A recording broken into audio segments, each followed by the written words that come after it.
Hey guys, welcome. Cory here. We're at Wisdom and Wealth again. I'm excited. I got a guest today that is pretty legit. A guy named Chad Hennings. He is a 3-time Super Bowl champion with the Dallas Cowboys. Also an Air Force pilot, no big deal. Okay, this guy flew jets, kind of something that I wish I did. And my grandpa, who actually flew over 200 missions in the Korean War, which is why one reason I was really I really liked you and your story, but also partner at Rubicon, a commercial property company, commercial sales, commercial real estate, real estate, and but just we've known each other for some years now, and I've just grown to have a whole lot of respect for Chad and everything that he's doing in his life, faith-based, family guy, and going and attack things that I can appreciate, right, from being on the football field. But Chad, thank you so much for being here. So it's an honor, Cory. Good to be with you. Heck yeah.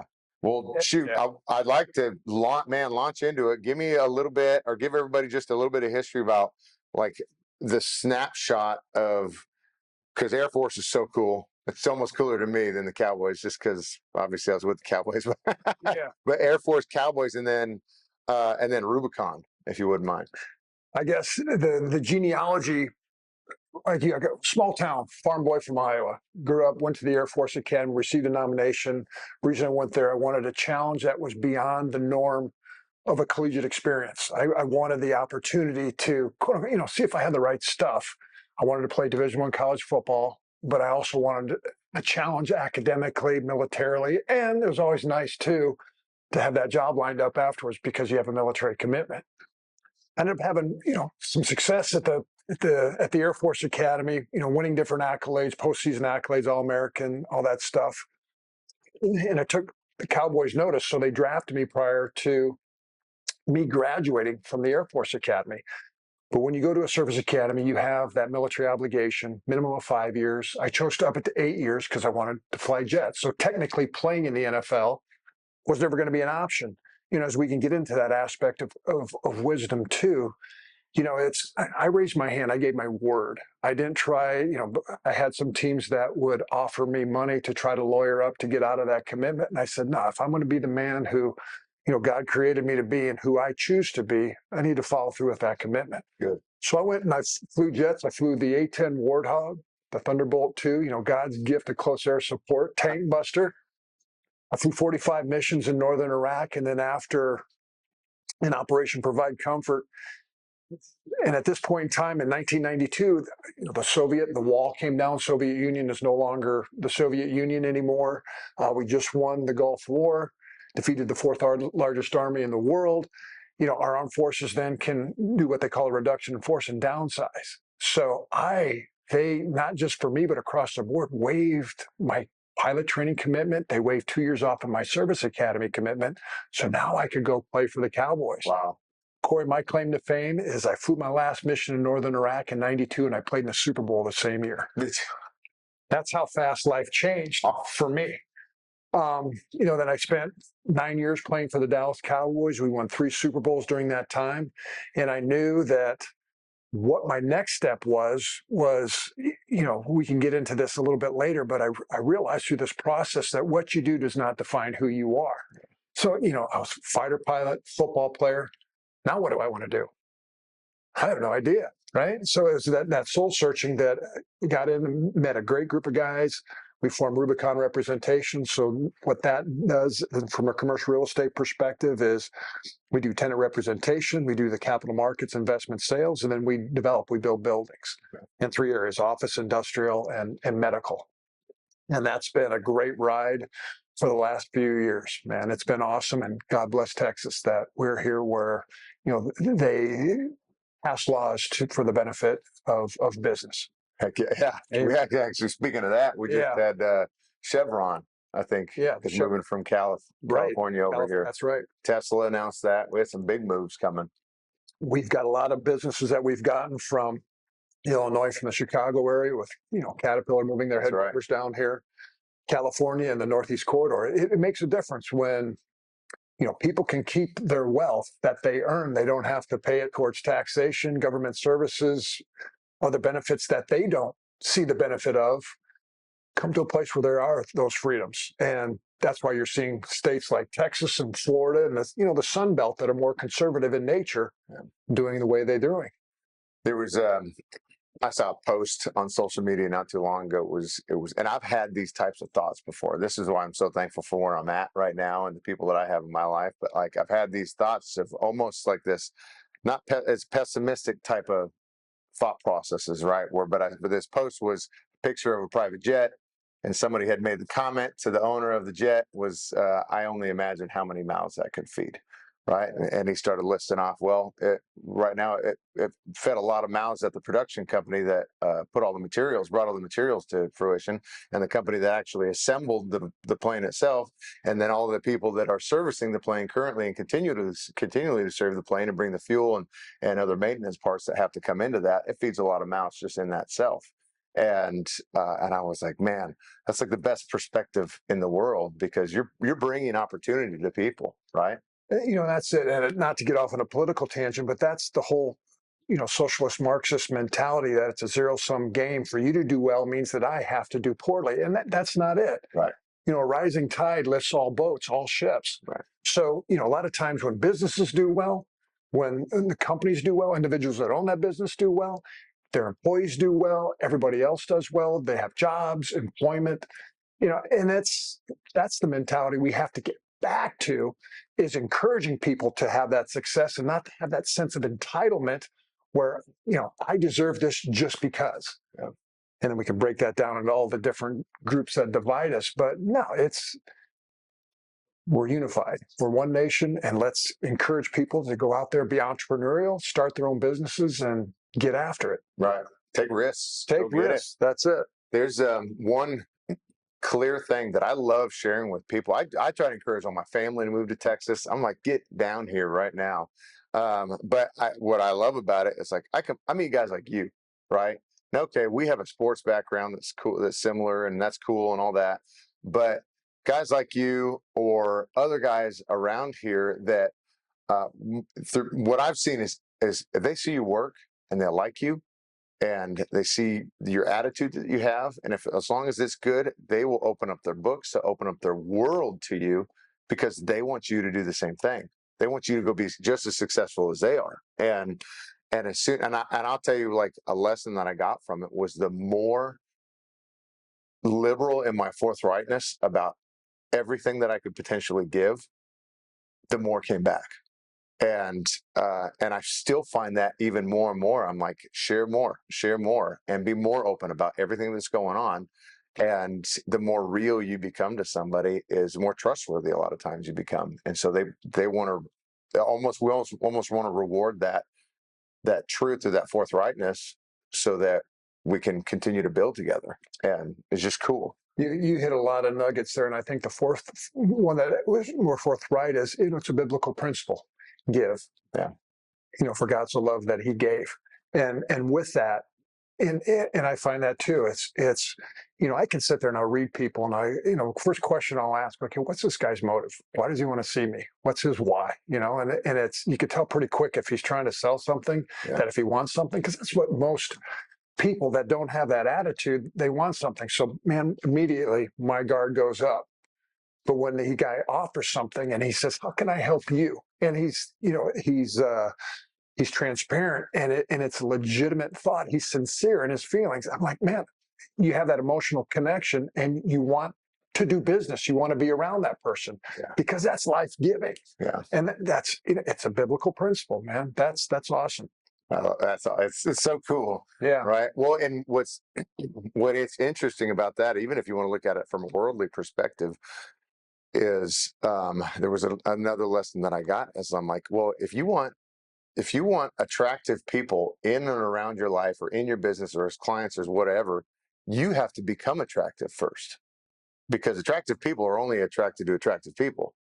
And I'll tell you, if that has been the biggest, and I know you can relate, because how many times you get sold to on LinkedIn every single day, and especially with our background from football, everybody assumes you got billions of dollars, right? But it's like, stop selling. Don't even breathe or like lean into that kind of mentality. It's master your craft, master your story, and become that attractive that somebody ultimately wants to approach you about something. And I don't know. What do you think about that? I wholeheartedly agree, and it reminds me of an adage that I heard many years ago, that if you want a friend, you have to be a friend. Yeah. So what are those things that you want people to do for you? Then you do those for others, and it's that same thing of giving. Give out of your need. Serve others in that aspect of servant leadership. Whether you're a husband, whether you're a father, as we relate, we serve our families daily, and that's what they want, then we get from them. I mean, it's giving out of the desire to, when you truly try to help other people become better. Yeah. That's one thing that talk about being what I'll call a force of character. You live to be your best self every day. You encourage others to do the same. And the organizations that you're affiliated with, maybe your family, maybe your business, your team that you're on, you encourage it to rise to a higher noble purpose or cause. Bottom line, it's not about you. Yeah. It's about lifting up others. And when you do that, that's success.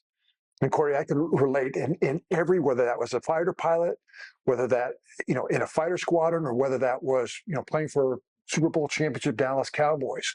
When the guys in that team were more concerned about, doing their job to the best of their ability, but it was uplifting the team. It was about team victories or about accomplishing a specific mission. It wasn't about, hey, when am I going to get paid? Or, why can't I, be the flight lead, whatever, on this mission? When you were concerned about it, just accomplishing the mission, the chances of victories, it goes way up. Yeah. And it reminds me of a Chinese proverb that, that people in the same boat should help each other. I mean, it's not rocket science, right? Yeah. It's true. You're rowing different directions, right? Where are we going? Hey, yeah, let's row this boat in the same direction, and we're going to get somewhere. Well, and I like that. So, okay. So I think of it like this. A lot of what we hear a lot of garbage, obviously, in our world about stuff, especially us heading into a political season right now, right? What would you tell to a young guy, or even somebody who's young in their business or life? And because we get a lot of people that are hungry, especially men, right? We're hungry. We need something, and when we don't have that vision to go after, without vision, my people will perish, right? If we don't have that, we die a lot of times. But for somebody that does have some sort of hunger, and even if it's in a sales role, or even it's maybe not a sales role, but a position in their company where they're like, my boss is affecting me, or like, how do I elevate, or how do I even contribute to a team when, we have great experience from that. You had to have a team as a pilot because you die. Yeah. People die. Your life is on the line. It's great as a football team when we're getting it preached into us every day, but what about to the guy who's not who never had those environments? Well, I mean, how do we even start to go about that? First thing that for me, I think that particularly as men in our culture today, it's a crisis of identity. Who are we as men? Culture tells us one thing. You have all these different influences that tell you who it is to be a man. And I alluded to a little bit in our previous part of our conversation is identity. Who am I? And again, I go back to that aspect of what you do does not define who you are. Yeah. Who was I? Chad Hennings, the fighter pilot. Chad Hennings, football player. It was like Chad Hennings, the collegiate athlete. All these different things. That's what I did. And when I mentor a lot of young guys that are separating from the military or from professional athletics, I'll ask, who are you? I'm Cory. I was as a lineman in the NFL. No, man, that's what you did. Who are you as a person? And that's where we have to truly, and identity, like so many different things, leading a life of character.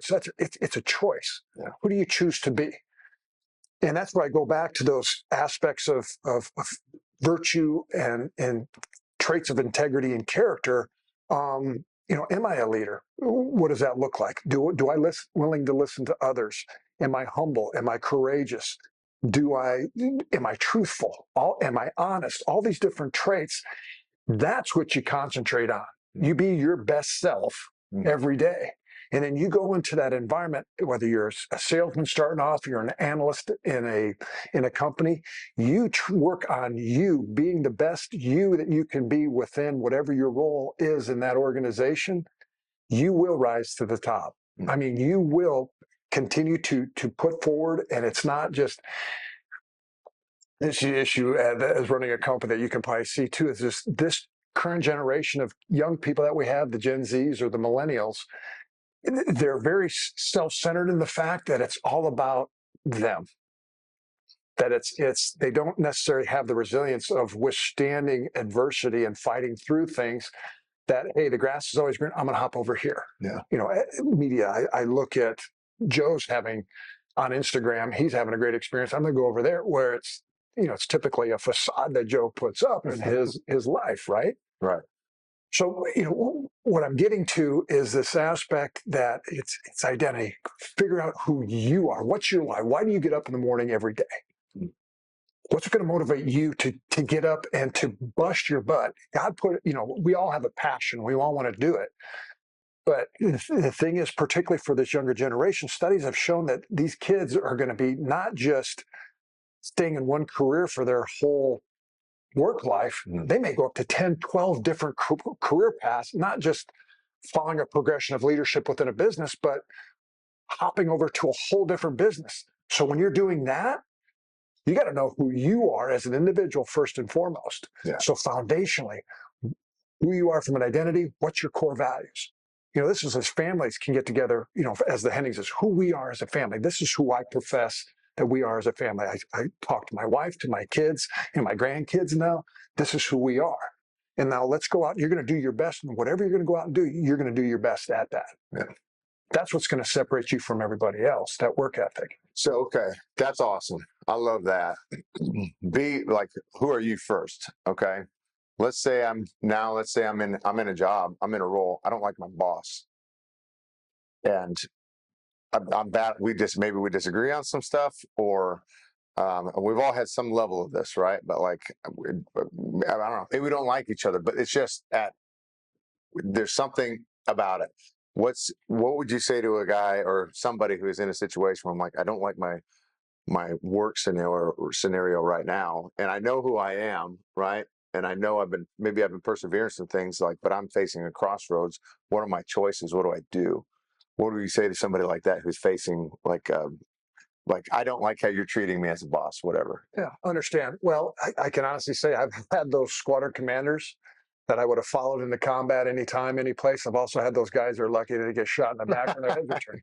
Same thing as you could say in football with coaches. There were coaches I got along great with, but there were coaches that, man, I butted heads with all the time. Yeah. And again, know your role. And it's part of this too is this aspect of, you know, does this individual truly have my best interests at heart? He may not be the best communicator. He may be rough, because I've had those guys that would motivate negative motivation, or I respond to more positive motivation. You know, if you can't have those conversations with them to try and bridge the gap of communication, because, you know, maybe my perception is not reality. Yeah. Maybe, you know, he may have the big picture of where we're taking this, you know, the business, and I'm not privy to that. So there may be some conflict or anxiety based on that, but, you know, bottom line, if it crosses the line, you know, sometimes you just have to have thick skin. Yeah. Yeah. But sometimes, bottom line, though, you have to ask yourself, is this the treatment that I'm receiving? Is it abusive? Is it verbally abusive? Is it, you know, physically abusive?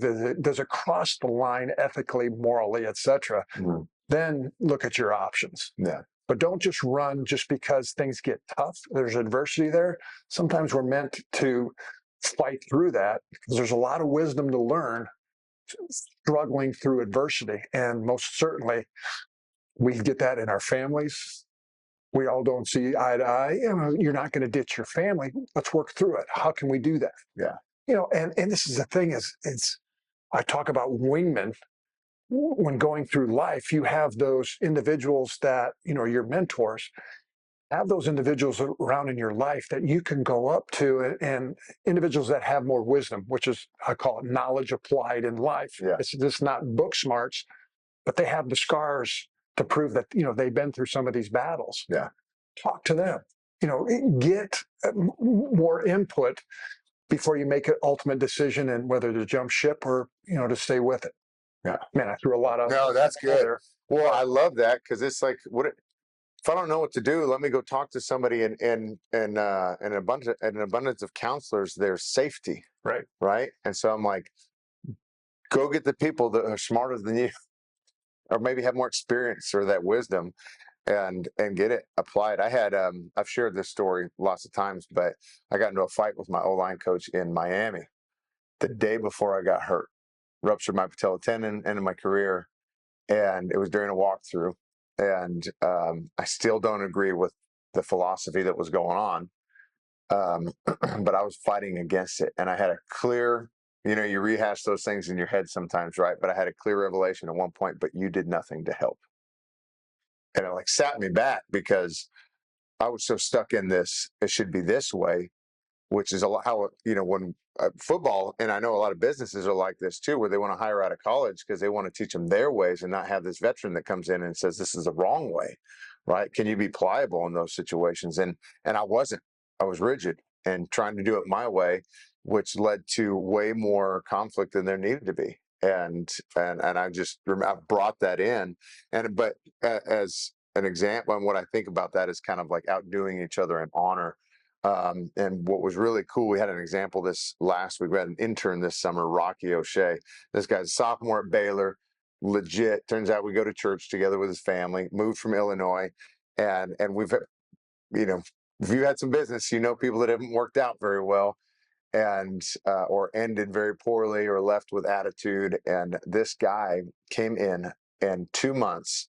And I mean, this guy put portfolios together. He did small tasks efficiently. He got them done really fast. He communicated well. And then even on his exit, after he was completely done and fulfilled nothing and didn't need to fulfill anything else, he emailed me a list of bullet points asking if these were okay to put on his resume. Wow. And I was blown away because I'm like, how cool is that? We're like this guy went and did these things, but then he still went back to his coach or his boss, essentially, that he was like, hey, would this be something you're looking for? And I thought it was so powerful because I felt it just reinforced what I felt about the guy or what I knew about him. This guy was legit, gives me hope in our young guys, young generation. And it was exactly what we're looking for in people. That's awesome. That's awesome. So just really, really cool. Well, tell me this. I mean, if there was going into your business right now, what something that you're doing today that is a no-brainer that 10 or 20 years ago, you're like, I should have been doing this thing. Like, what is something that you do today that is absolutely something you should have been doing 10 years ago? The one thing that I learned is, from the different experiences that I had, whether it being a fighter pilot, football player, or as a professional businessman, it's what made me a success as a fighter pilot on a team in that fighter squadron, made me a success as this defensive lineman in a locker room or Super Bowl championship team is what made me a success as a business individual, as a leader of a company with those guys that work for me. All the same, whether the communication, how to set goals, all those different things, it translated very well across the spectrum. What made you a success as a lineman in the NFL is what's making you a success building your business now. So, when you ask what I wish I would have been, doing back then, what I'm doing now, is I think it's emphasizing more and more and more all the time culture. Okay. This is who we are. Constantly tell people in the organization, remind them this is who we are. This is who we profess to be, and hold them accountable for that. A lot of people in businesses, you have your vision statement, you have your core values that you put up, maybe your mission statement, but do your employees know that? Can they rattle off what your core values are? And that's something that, I learned this when I had a nonprofit, a men's ministry, Wingman, which you're familiar with, which you addressed in the past. And that was every time that I would get up in front of those guys, from the men, I would always profess, this is who we are. This is who we profess to be. This is who we're striving to be. And, and I'd even ask the guys on the spot, hey, Cory, what is our core values of who we are? What are the 3 Ds? What are the 3 M's? 3 A's? Those things. And, guys are rattling it off. That's when you have in your business, everybody is, again, rowing the boat in the same direction. They know who they are.